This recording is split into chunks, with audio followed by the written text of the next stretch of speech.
Usmanu sunan shi, Idris baban shi, Zaria mahaifar shi, Kaduna jihar shi, Najeriya ƙasar shi, rigi-rigi lakabin shi, rigi-rigi kayan Allah. Rigi-rigin gausi kayi ta kakai ta waninka, a tafiyar ruhi babu wanda ya yi saurinka. Kana da ban mamaki ga wanda dai ya san ka, irin ka kai ɗai ne babu mai irin halinka. Kana da halin ayaba shirinka ko hirarka, kana da barkwanci shehu ko gaban yayanka. Kana da soyayya alkawari na so ka ɗauka, adan sufa kake waye ya gane sifofinka.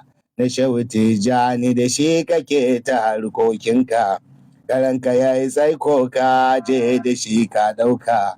Hatsaniya ba ta sa kawai waya bayanka, nufin ka shehu kawai duniya ka ta sanka.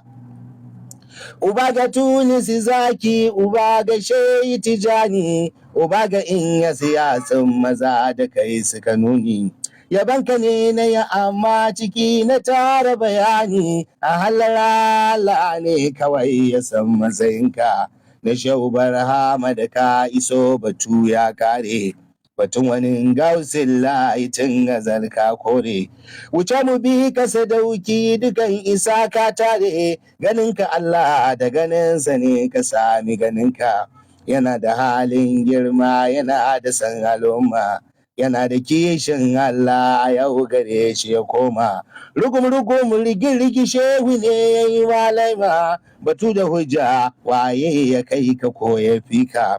Na shugaba annabi ka ga shugaba ya ganka, yawan salati ka tsere dukkanin tsaranka. Batu nake kan matsayinka ka je ka ɗauka, saraki sai Allah rabana ya raye gidanka.